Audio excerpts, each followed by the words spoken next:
Hello, my name is Rick Malava. My nickname in the forums is CTBRAM, and one of the users recently, MALCR001, posted a question in the forums. He's creating a planar surface from some CV curves, and he's noticing that he's getting these gaps between where his curves are and where the surface that's being created is.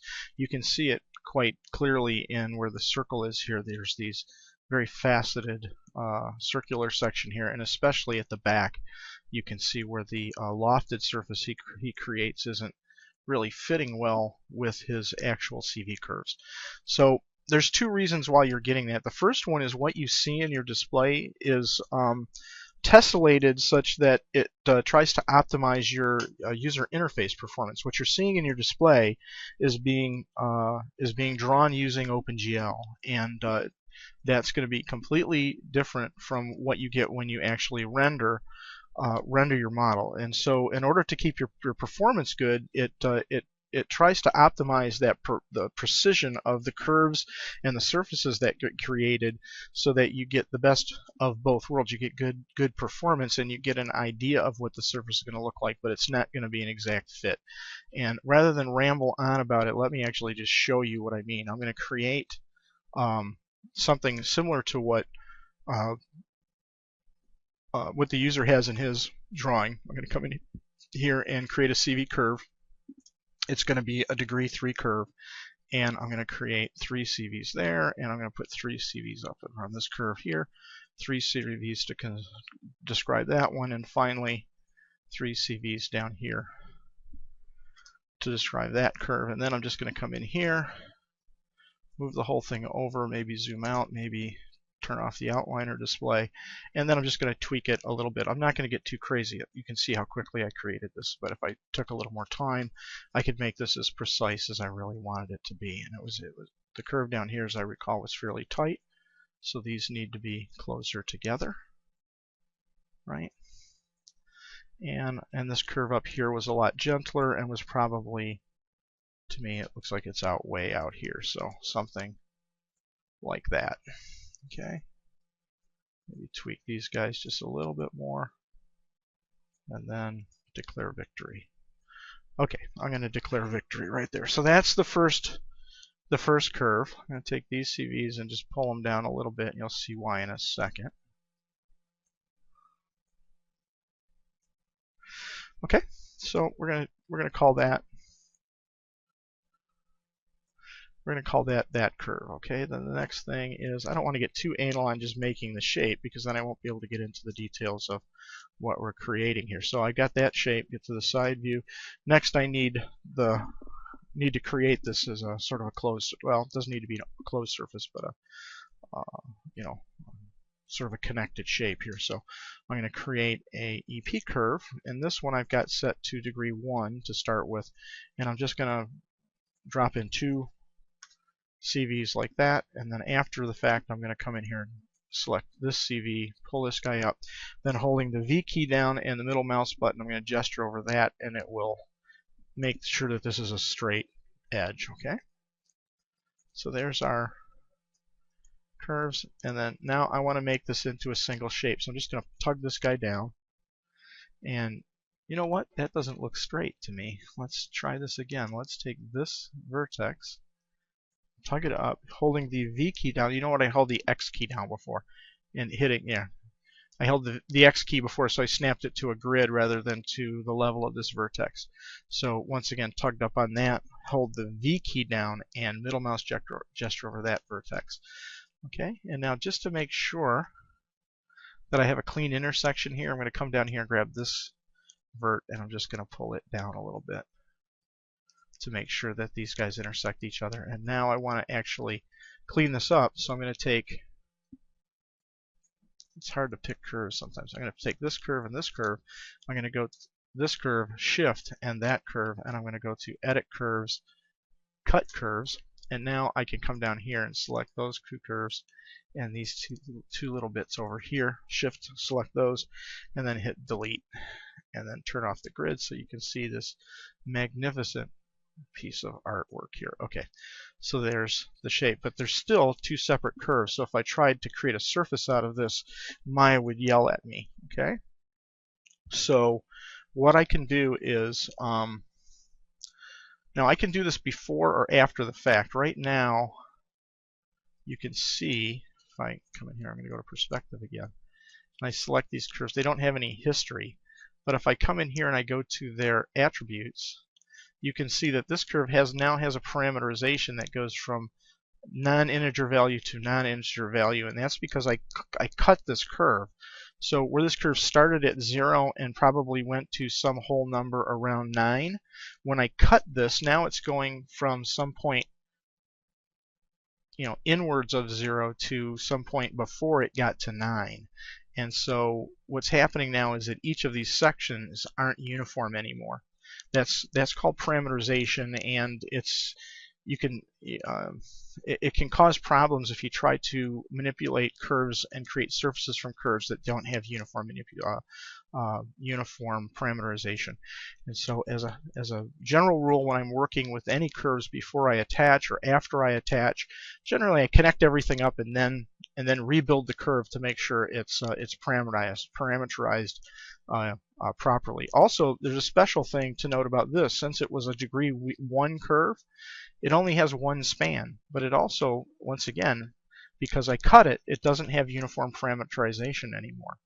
So I can either rebuild these curves now or I can rebuild them after, but the point is you should always rebuild your curves before you create anything from them. So what I'm going to do is just the fast way, because if I get you rebuilding everything at every step, you're going to be really mad because it will really take a lot of time to do everything in Maya with nurbs. So create the two edges, or the two curves.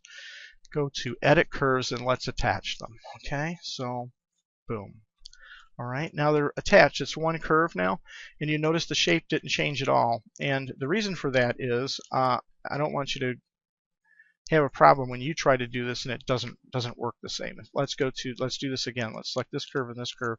Go to Edit Curves and do an attach, but go to its options and let me reset them back. By default, you're going to do a blend and you're going to keep originals. I don't want to keep my originals, and let me show you what happens if I do a blend and apply. Okay, see where it attached the two curves? It tried to average between them, and you get this sort of a wacky looking nose shape up here, right? Now I don't want that. So one thing I could do is I could say insert not, and it will insert some CVs at this where there's a sharp change in curvature to try to maintain this curvature, but it'll still round and blend a little bit. So you see that's a little closer to what we want, but we're getting some blending at this point right here. If I really want this to stay sharp, let's go back one. I can come down here, instead of doing a blend and inserting a knot, I can just say connect. And if I do that, you see now it connects those curves together, and they're attached at this point, and it's added CVs at this point to make sure this stays sharp. And over here, if I go to Display, Control Vertices, you see I've got two verts that are just sitting right on top of each other, which is fine for the purposes of creating a surface. I don't want to create a closed surface. If I wanted the surface to be closed, I'd have to go one more step. Right? This loop is an open loop. If I go to its attributes again, you can see that it says it has 12 spans, right? And it's it does say it's closed. Okay, so it's closed, but it's not periodic, which means that it's got CVs that are sitting on top of one another, but it's not periodic. If I come in here and I go to hold the shift key down and the right mouse button, and I say open close curve, you see that the number of spans increases to 15. You get some blending now at this edge, at this point right here, right? And it now says that it's periodic. So I'm probably going into too much detail about curve creation. I could probably make a whole video on this alone, but suffice it to say, both methods will produce a surface that's perfectly fine, except you'll just have an open seam in the other one. So rather than going down this route and getting way more complicated than we needed, I'm not gonna open close the curve. I'm gonna leave it just like this. Okay. So we're clear on how we get to this point, I hope. I'm going to come in here and go Control Duplicate to duplicate this curve and pull it over here, right?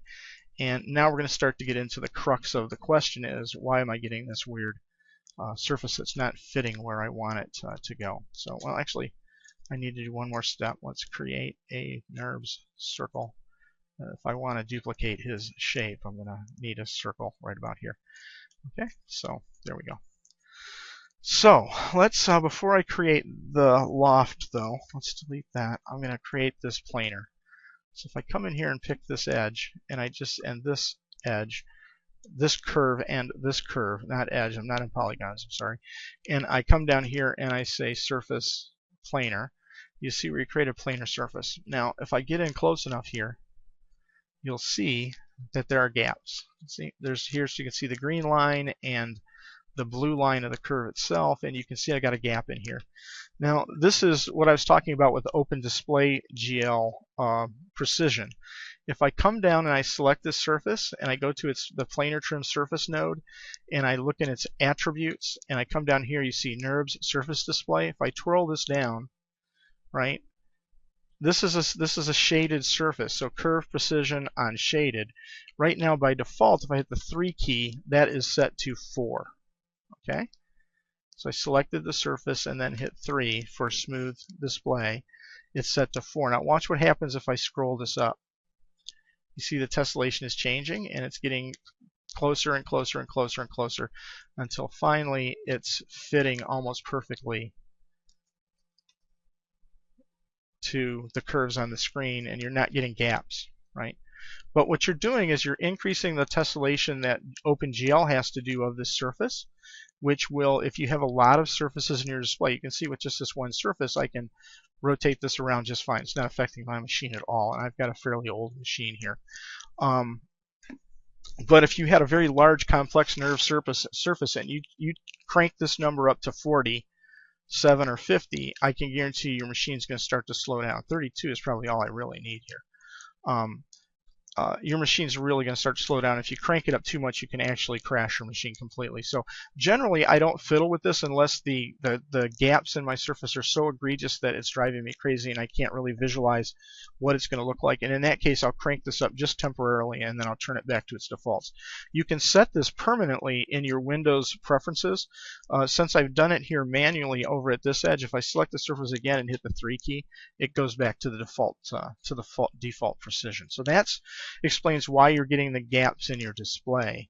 Now, if you're getting gaps in your render, that has to do with how I can probably describe that better actually by looking at the lofted surface that you're creating. So if I select this edge and duplicate it, and I pull it over to here, look at the number of CVs in this curve, right? Or the number of spans. There's only 12 spans in this curve. One big span at the bottom, 2, 3, 4, 5, 6, 7, 8, 9, 10.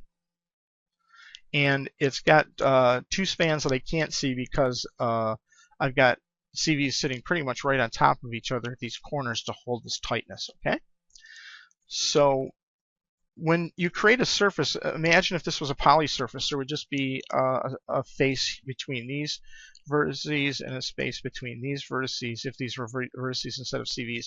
And you're going to get this sort of faceting at the corners here, and when you smooth it, it'll smooth out. But you know, if you don't have enough geometry, even if you smooth it 2 times, you're still going to get faceting.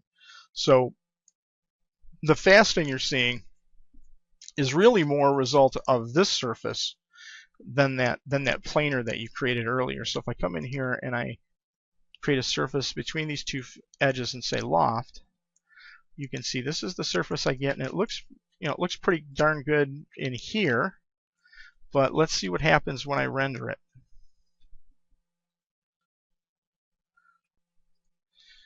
I apologize, my render display was slightly off. I've got a dual monitor and it was slightly off to the side. But after rendering, this is what you get. And you see, here's the issue. See the super faceting that we're seeing here? You can see it really well in the silhouette. And that's because the resolution that I created these curves at is causing that problem. And we're also getting some interesting artifacting down here at the corner where these CVs are right on top of each other at the very bottom. So let's go back and revisit what I was saying earlier about parameterization before I create surfaces in Maya. Let's delete this. If I look at this curve again and I go to its attributes, you can see we got odd parameterization. It's going from a non-integer to a non-integer value. So I, as a rule, and since I work with NURBS a lot, I have the rebuild surface on my, or curves on my shelf. But if you go to edit curves, you have rebuild curve right here. If I select my shelf icon for that, this curve is selected, and I can hit just make it uniform distribution. Let's go back to the reset the settings. Okay, here's what it's going to be when you open it up. It's going to be uniform. I prefer it to go from 0 to the number of spans, because if you go 0 to 1, you'll get sort of fractions in between here, and my head works better with integers than fractions. So as a rule, I always pick 0 to spans. And then right now the number it's manually set to 4 because that's the last thing I set it to. But if I hit CVs, it's going to rebuild this thing with 12 CVs. Boom. Okay, and now you see that it's rounded this corner out a little bit again, and that's because it's taken those CVs that were stacked on top of each other off. But I still want it to stay sharp, so for now I'm gonna live with that artifacting, and I'll deal with that later. So let's show you how you can sharpen this corner up again without having to do it with that connect option. So I'm going to pick this vertex or this CV right here, and I'm going to go to edit curves, and I'm going to pick CV hardness. Okay, see, and that sharpened that curve up right there. But what's more important now is if I come here and I go to object mode and I pick this curve and I go to its attributes, you now see it has 12 spans and it goes from 0 to 12 parameterization. So and if I count these now, I've got 1, 2, 3, 4, 5, 6, 7, 8, 9, 10, and once again we've got some that are stacked on top of each other over here, which will probably cause some artifacting when we extrude this, or not extrude, loft it.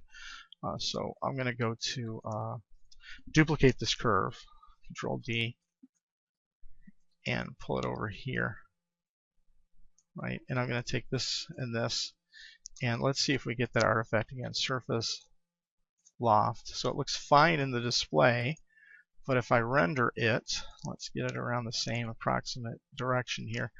Pull this guy over here, hit render, pause it for a second. Okay, and you can see, yeah, we're getting that artifacting down here again. So let me show you, I might as well make this complete, show you how to fix this. What you could do is after the fact split this into two surfaces again so that they just have a sharp connection. A seam at both ends would probably be the only way you're going to get a truly a sharp edge here in this shape. Let's, yeah, I don't want to make this into a tutorial on modeling modeling curves. So for now, what I'm going to do is just very quickly delete this curve, pick this curve. I'm going to rebuild it again. Use the same settings. Okay, and then I'm going to just fix this little shape we're getting down here by picking control vertices, and I'm just going to add a knot. Go in here and put a curve point in right here. Holding shift right mouse, say insert knot. CVs. Now I got this extra CV to work with right here, and what I can do is I can first vertex snap it to right here, right, and then just pull it up ever so slightly so that it's not sitting right on top of that vert, right, and I can do the same thing. I can come here, control vertex, curve point, put another point right there, shift right click, insert knot, control verts, take this one and pull it over like that, and take this one and I'm going to just vertex snap it to the same height as that one, and that's probably as close as we're going to be able to get this without getting weirdness happening here. But let's see. So you see what I've done is created some CVs that are very close together to one another but not stacked on each other. so that now I can come in here and now here's what's happened. I've added some knots, but notice now it has parameterization that goes from 0 to 12, which was the original parameterization, but I've got 14 spans. So once again, what I'm going to do is just quickly rebuild this with CVs. Now it's going to go from the proper number of spans. If I select this, see, now it's going from 0 to 14, and it has 14 spans. Okay, so I'm sure all of this is confusing as hell, and that's because no books that I've seen recently really cover the proper way to use NURBS in Maya, because nobody uses them very much anymore, and they're super powerful, which is really a shame. But you know, what can I do about it?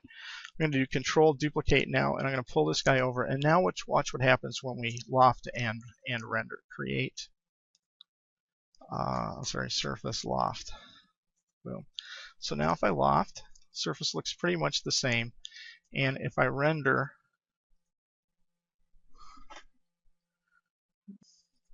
okay, you see I've rendered now, and you see that that oddness has gone away at this point.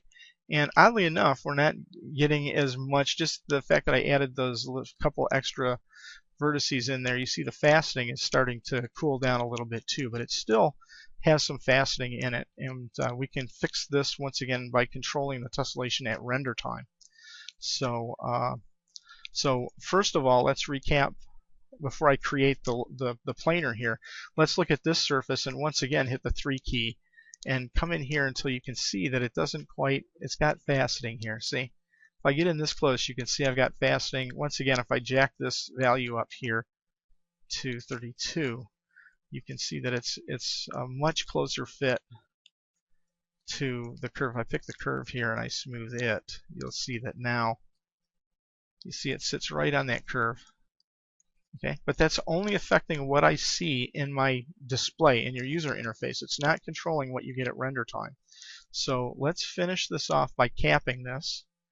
By first, I'm going to fix this by hitting the 3 key and taking that back to its default screen precision. But I'm going to take that curve and this curve, and I'm going to go to surface planar.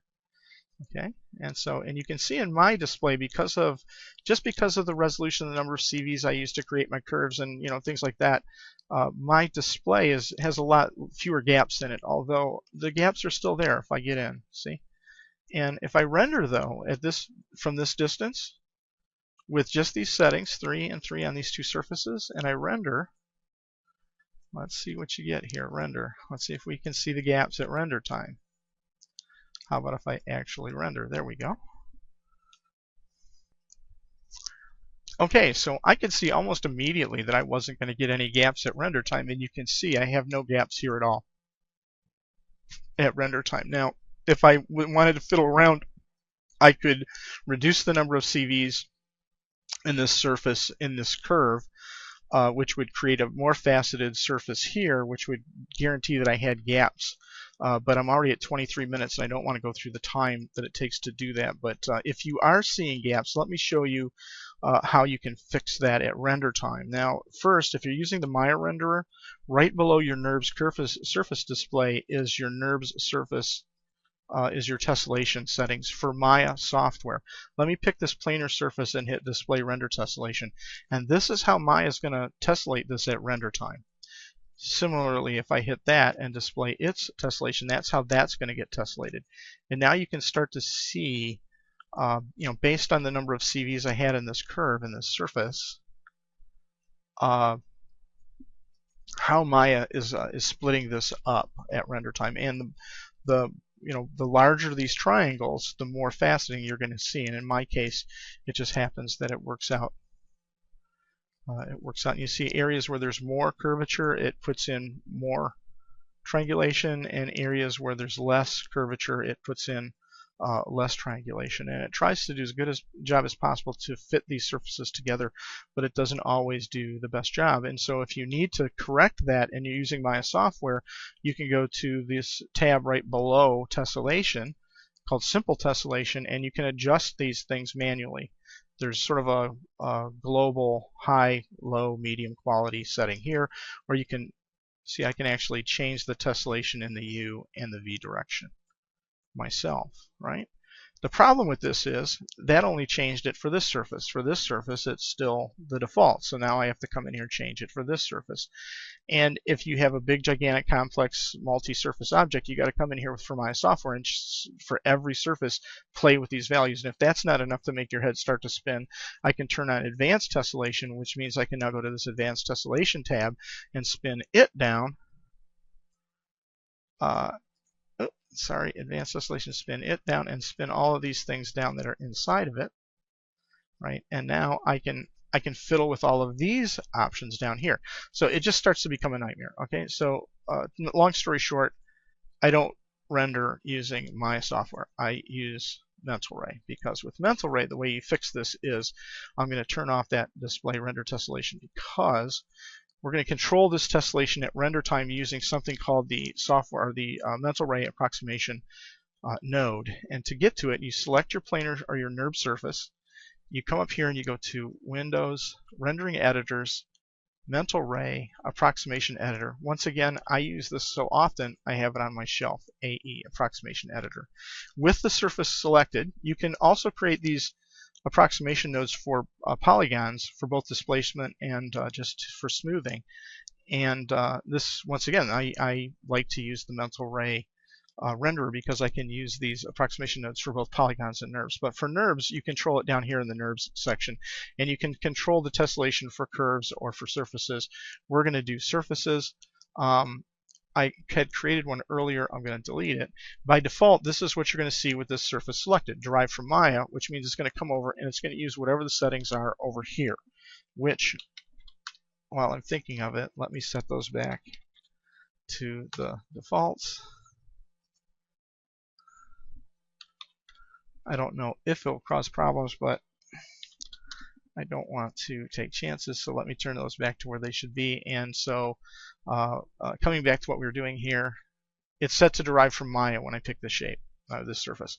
So the first thing I want to do is create an approximation node. So you hit create. And now there's an approximation node that's associated with this surface, right? And if I pick this surface, it still says derived from Maya though, right? I've created the, oh, where did I do it? Oh, let's delete that. With this surface selection, make sure you select you're in the NURBS section. Select surface, create. And now it says Mental Ray surface approximation. So this surface now has a Mental Ray surface approximation node attached to it. And the way that it works is when I render, right, what it will do is you select a mode. So let's come in here and edit this, right? And there's this approximation method. I'm not going to go through. You see there's several different methods. This one pretty much is your does it all solution. Select spatial. Once you have spatial selected, there's two things here. There's the maximum number of subdivision and your length. With this length set to 0, it's just going to basically do the same thing as derived from Maya. If I start to adjust this value, if I go to a side view here, go to a side view, thank you, and turn my grid back on. Okay, you see each of these dark squares is 1 unit by 1 unit. So what this is going to do is when it triangulates this face with the spatial setting set on it, or the spatial method selected, it's going to subdivide this thing, right, with it set to 0. It's going to basically do the same thing as Maya, derived from Maya. But let's say I set this length to 1. What that's going to do is it's going to triangulate this surface until the largest triangle in this surface, the largest edge of any one triangle in this surface, is equal to 1 unit, or basically what these dark squares are, right? And you can see, or it's reached a maximum of 5 subdivisions. Now you can see right in here, this curvature that I'm going to need is going to clearly require more than 1 unit. It's really closer to like 0.1 or 0.2. So in my case, I would set this to say 0.1 and say subdivide this thing until I get a triangle, the maximum length is 1 unit, or 0.1 unit, or I've subdivided this thing 5 times. Okay, and that's really it.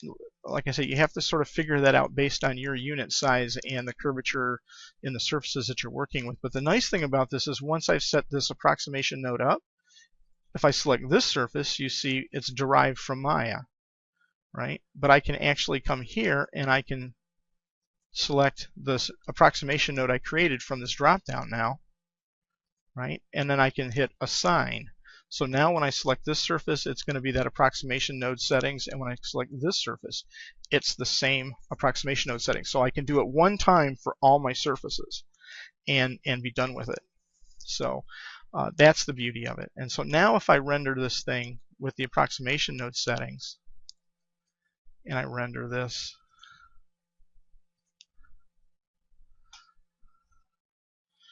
right,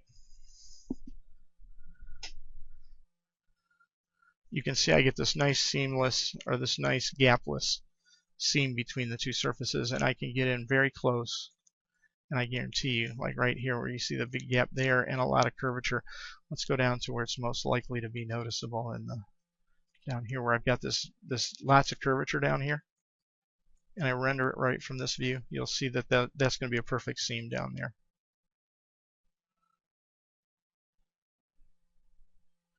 See, there you go, nice perfect seam. So basically that's the two things I wanted to talk about. One is that what you see in your display is controlled by your that curve precision value under your nurbs surface display, right? So this value right here controls what you're seeing here, the gaps that you're seeing in your display. And then for what you actually see in your render, if you use the mental ray renderer, you create an approximation node. I keep hitting the wrong thing. Okay, so you create an approximation node.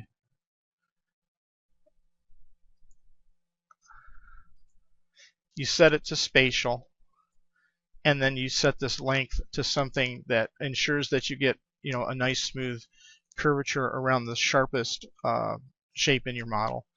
And then you can create that same approximation node and apply it to all of your surfaces. And what's nice is Maya will use one tessellation for when the camera is back here, and it'll use a different tessellation for when the camera is up really close. And so it's both efficient, and it ensures that your NURB surfaces go together without gaps.